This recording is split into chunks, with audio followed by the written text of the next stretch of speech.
تو ان چاروں گواہوں میں سے ایک ایک کر کے لوگوں نے گواہی دینا شروع کی کہ ہاں رات کے وقت میں یہ جو اللہ والا ہے نا، یہ جو اللہ والا بن کے دکھاتا ہے، یہ نماز کے بہانے سے اٹھتا تھا اور اس کے بعد میں جا کر کے اس عورت سے زنا کیا کرتا تھا۔ سیدی خواجہ غریب نواز رضی اللہ تعالیٰ عنہ کے بڑے پیارے خلیفہ حضور خواجہ قطب الدین بختیار کاکی رحمۃ اللہ تعالیٰ علیہ، خواجہ قطب الدین بختیار کاکی رحمۃ اللہ تعالیٰ علیہ کا جب سلطان التمش مرید ہوا تو آپ سے کہنے لگا کہ اب میں بادشاہت چھوڑ دوں گا۔ تو آپ نے فرمایا کہ اگر تو نے بادشاہت چھوڑ دی تو کوئی نہ کوئی ایسا ویسا آ کر کے بیٹھے گا، ظالم بیٹھے گا، لوگوں پہ ظلم کرے گا، تو ایک کام یہ کر کے بادشاہت کو تو ہی سنبھال۔ تو عرض کی کہ حضرت میں چاہتا یہ ہوں کہ بادشاہت میں چلاؤں گا، لیکن مشورہ آپ دیا کریں گے، حکم آپ کا ہوگا۔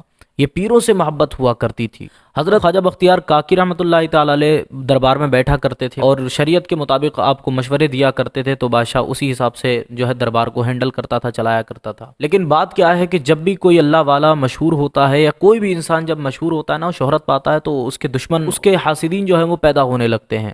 تو حضرت خواجہ قطب الدین بختیار کاکی چونکہ اللہ کے ولی ہیں، تو ظاہر بات ہے کہ اللہ کے ولیوں سے دشمنی لینا تو ہر قوم کے اندر ایک عادت رہی ہے۔ آج بھی قوم کے اندر کتنے ایسے لوگ ہیں جو اللہ کے ولیوں کو بالکل جو ہے ان سے غلط عقیدے رکھتے ہیں اور بہت سی بری بری باتیں ان کی شان میں کرتے ہیں، اللہ تعالیٰ معاف فرمائے۔ تو آپ کی حیاتی کے اندر اس وقت میں آپ کے حاسدین جو تھے وہ اٹھنا شروع ہو گئے، ان کو اتنا بڑا مقام کیسے مل گیا، یہ ہوتے کون ہیں اتنا بڑا مقام پانے والے؟ اچھا، آپ کا کام یہ تھا کہ آپ لوگوں کے تزکیہ نفس کی باتیں کرتے تھے، لوگوں کو شریعت کی راہ سکھانا، دین کی راہ چلانا آپ کا یہ کام تھا۔ لیکن جو دینداری میں مشہور ہوتا ہے لوگ اس سے کچھ زیادہ ہی نفرت کرتے ہیں، تو آپ سے بھی جو ہے نفرت لوگوں نے کرنا شروع کر دی۔ نفرت جو ہے وہ اس حد تک گر گئی کہ آپ دربار کے اندر بیٹھتے تھے، ایک دن دربار کے اندر ایک عورت آئی اور اپنے ساتھ میں 4 جھوٹے گواہ لے کر کے آئی۔ لوگوں نے اپنا جو پورا مشورہ تھا، پلاننگ تھی، اس کو کر لیا کہ 4 جھوٹے گواہ ہوں گے، اور ایک حاملہ عورت پکڑی تھی، جب اس کی اولاد ہو گئی، اس کا لڑکا ہو گیا، بچہ ہو گیا، تو دربار میں ان سب کے ساتھ میں بھیج دیا کہ جاؤ اور جا کر کے بختیار کاکی پر جھوٹی تہمت لگانا ہے۔ تو حضرت خواجہ قطب الدین بختیار کاکی رحمۃ اللہ تعالیٰ بھی اپنے تخت پر بیٹھے ہوئے تھے، تو یہ عورت آئی اور آنے کے بعد میں کہتی ہے کہ بادشاہ میرے حق میں فیصلہ سنا۔ تو بادشاہ نے کہا بتا کیا کہنا چاہتی ہے؟ تو بادشاہ سے کہنے لگی میں تجھے بتانے کو تو بتا دوں، لیکن تو میرے حق میں فیصلہ نہیں سنائے گا، کیونکہ ایسے شخص کے بارے میں ہے جس کے بارے میں تو کبھی بدگمانی کر ہی نہیں سکتا ہے۔ تو بادشاہ نے کہا کہ فیصلہ تو ہر حال میں سنایا جائے گا، اگر ایسے موقع پر میرا بیٹا بھی کیوں نہ ہو اور اس کی گردن مارنا پڑے تو میں اس سے بھی پیچھے نہیں ہٹوں گا، تو بتا کیا معاملہ ہے؟ تو اس نے کہا کہ نہیں، تم نہیں مانو گے اور تم میرے حق میں فیصلہ نہیں سنا پاؤ گے۔ تو بادشاہ نے کئی مرتبہ جب پوچھا تو اس عورت نے کہا کہ یہ جو میں بچہ لے کر کے آئی ہوں، یہ بچہ کسی اور کا نہیں بلکہ تمہارے پیر کا بچہ ہے، انہوں نے میرے ساتھ میں زیادتیاں کی ہیں اور اب اس بچے کو یہ چھوڑ کر کے چلے گئے۔ بادشاہ خاموش ہو گیا۔ تھوڑی دیر کے بعد میں اس عورت نے کہا کہ مجھے معلوم تھا کہ تیری زبان پہ کوئی الفاظ نہیں آئیں گے، وجہ یہی تھی کہ تیرے پیر کا معاملہ ہے، تو کبھی بھی ان سے پیچھے نہیں ہٹ سکتا۔ تو بادشاہ نے کہا ایسا نہیں ہو سکتا، تو زبان کس کے بارے میں کھولتی ہے؟ یہ خواجہ قطب الدین بختیار کاکی جن کو اللہ تعالیٰ نے اپنا مقرب بنایا ہے، مجھ جیسا بادشاہ جن کے ادب میں جھکتا ہو، تو اس کے اوپر تہمت لگاتی۔ کہنے لگی مجھے معلوم تھا کہ تو ان کے حق سے کبھی پیچھے نہیں ہٹ سکتا، میں سمجھ گئی تھی کہ تو میرے حق میں فیصلہ نہیں سنائے گا۔ تو بادشاہ بھی حیرت میں پڑ گیا، 4 گواہ اس کے ساتھ میں موجود ہیں۔ اس نے کہا اچھا کوئی گواہ ہو تو بتاؤ، تو چاروں گواہوں کو آگے کر دیا۔ تو ان چاروں گواہوں میں سے ایک ایک کر کے لوگوں نے گواہی دینا شروع کی کہ ہاں رات کے وقت میں یہ جو اللہ والا ہے نا، یہ جو اللہ والا بن کے دکھاتا ہے، یہ نماز کے بہانے سے اٹھتا تھا اور اس کے بعد میں جا کر کے اس عورت سے زنا کیا کرتا تھا، معاذ اللہ رب العالمین۔ ایسے سنگین جرم کی تہمت لگائی ہے کسی اللہ والے پر، سوچے انجام کیا ہوگا۔ حضرت خواجہ قطب الدین بختیار کاکی کی آنکھوں سے آنسو نکلنے لگے، ایک ایک کر کے چاروں نے گواہیاں دے دیں۔ بادشاہ نے کہا کرنا کیا ہے؟ حضرت خواجہ بختیار کاکی اتر کے آئے نیچے اور کہنے لگے کہ ایسا ہے، فیصلہ سنایا جائے گا لیکن مجھے کچھ مہلت دی جائے۔ حضرت خواجہ قطب الدین بختیار کاکی رحمۃ اللہ تعالی علیہ دربار سے باہر نکل کے آئے۔ بادشاہ نے اپنے جو خادم آپ کے لیے لگائے تھے وہ سواری لے کر کے آئے۔ خواجہ بختیار کاکی نے کہا کہ نہیں، آج ایسا نہیں ہوگا، آج سواری پہ نہیں جایا جائے گا، بلکہ آج پیدل پیدل جا کر کے دیکھا جائے گا لوگ کس طرح کی تہمتیں میرے بارے میں لگایا کرتے ہیں۔ تو حضرت خواجہ بختیار کاکی پیدل پیدل جانے لگے، راستے میں دہلی کے لوگ آپ پر تہمت لگانے لگے کہ ایسے ویسے اللہ کے ولی بن کے دکھایا کرتے تھے، اور آج معاملہ یہ ہے کہ راتوں کو جا جا کر کے زنا کیا کرتے ہیں، راتوں کو جا جا کر کے دوسرے کی عزتیں اویل کیا کرتے ہیں۔ حضرت خواجہ بختیار کاکی ایک ایک لفظ سنتے جا رہے ہیں، ایک ایک آنسو، آپ کے ہر قدم پر ایک آنسو ٹپکتا جا رہا ہے، لیکن اس کے باوجود بھی صبر کیے ہوئے ہیں۔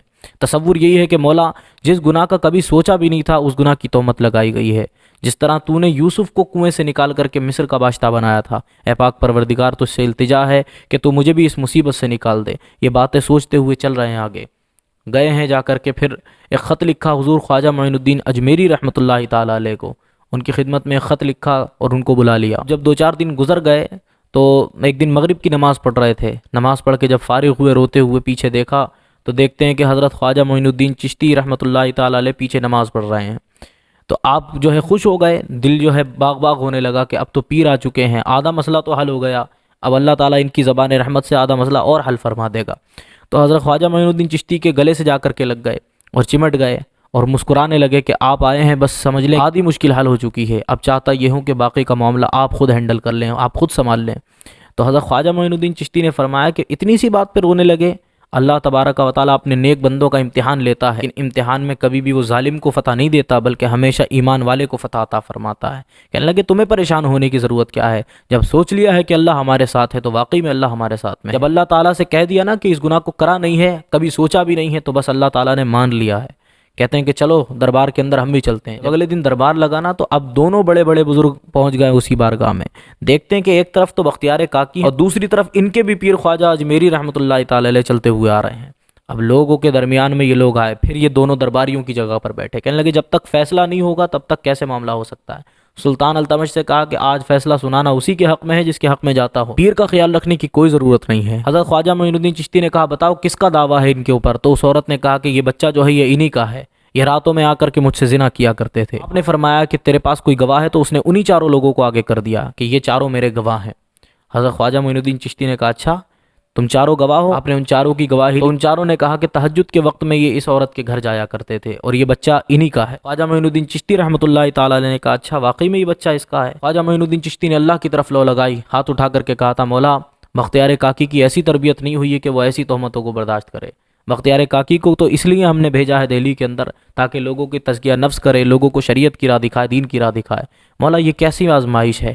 اے پاک پروردگار، کل وہ زمانہ تھا جب مریم پہ تہمت لگائی گئی تھی اور یہی تہمت لگائی گئی تھی تو تو نے حضرت عیسیٰ کو بالنے کے اندر بولنے کی طاقت عطا فرما دی تھی۔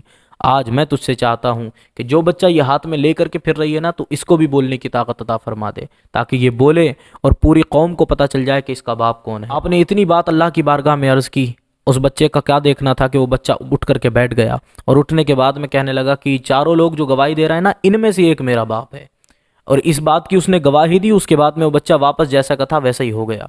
اب بادشاہ نے جو تھا اس کو سزا دی، جو شخص تھا، اور اس عورت کو بھی سزا دی گئی۔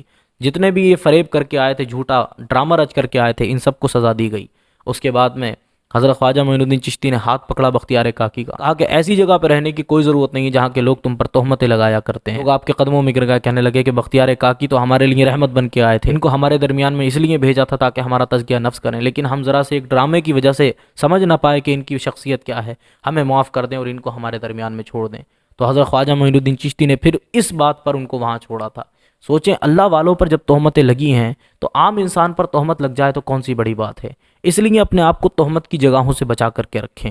جب اللہ والے محفوظ نہ رہ سکے نا تو پھر کوئی بھی محفوظ نہیں رہ سکتا۔ یہ آپ سے گزارش ہے کہ اللہ تعالی ہماری عقلوں کو بہتر فرمائے اور پھر اللہ والوں سے محبت کرنے کی توفیق عطا فرمائے۔